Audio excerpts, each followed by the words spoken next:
On the night of March 1st, 2008, a rural home in Alba, Texas, became the site of a bloodbath that would shock the nation.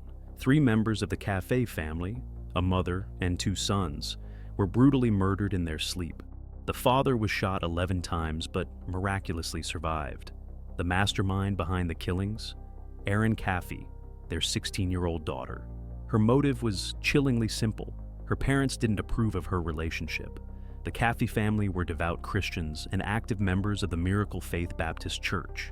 Erin sang in the choir, and her father, Terry Caffey, was a youth pastor. They lived in a quiet rural community of just under 500 people. Erin and her 2 brothers, Matthew and Tyler, had been homeschooled with a Bible-based curriculum due to Erin's diagnosis with attention deficit disorder. However, 6 weeks before the murders, the children had been re-enrolled in public school, with Erin attending Rains High School. Erin met Charlie Wilkinson, then 18, in 2007 while working at a Sonic fast food restaurant. The relationship developed quickly. Charlie gave Erin his grandmother's engagement ring as a promise ring. Erin's mother, Penny, was alarmed when she saw the ring and forced Erin to return it. Penny's concerns deepened after viewing Wilkinson's MySpace profile, which included references to profanity and sex. Erin was soon forbidden from seeing him again, a decision that triggered the deadly plan. Fueled by resentment, Erin and Charlie Wilkinson began plotting the murder of her family. They reportedly planned it for a month. Wilkinson's friend Charles Wade and his girlfriend Bobby Johnson were pulled into the conspiracy. Erin also told a former boyfriend she wanted her family dead. On the night of the murder, the plan was set into motion. At around 3 a.m., Wilkinson and Wade entered the Caffey home. Erin waited in the car with Johnson. Terry and Penny Caffey were asleep when they heard their bedroom door swing open. Charlie Wilkinson shot Penny first, then stabbed her with a samurai sword, nearly decapitating her. Their 13-year-old son, Matthew, was shot in the head. Terry later recalled hearing Matthew plead, "Charlie! Charlie, why are you doing this? No, Charlie, no, please." 8-year-old Tyler was stabbed repeatedly by Wilkinson and Wade. Terry, shot 11 times, somehow survived. He crawled out of the burning house to a neighbor's for help, a journey that took over an hour. His sole motivation? To stay alive long enough to identify the killer. Authorities arrived quickly.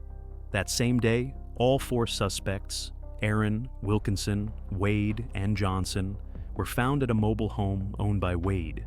They were arrested and charged with 3 counts of capital murder. Erin, though a minor, was tried as an adult. Her bond, like the others, was set at $1.5 million. On January 2, 2009, Erin accepted a plea deal. She was given 2 life sentences and will be eligible for parole at age 59. Wilkinson and Wade also avoided the death penalty by pleading guilty and received life without parole. Bobby Johnson, who never held a weapon but drove the getaway car, was sentenced to 40 years and will be eligible for parole after 20. Terry Caffey survived, but not without immense trauma. He battled suicidal thoughts and struggled to understand why he was the only one left alive. While returning to the ruins of his home, he cried out to God for an answer. In that moment, he saw a piece of paper stuck to a tree that read, "You're sovereign, you're in control."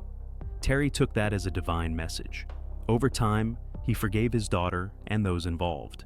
He declined to support the death penalty for the killers, telling prosecutors that Jesus would have spared their lives.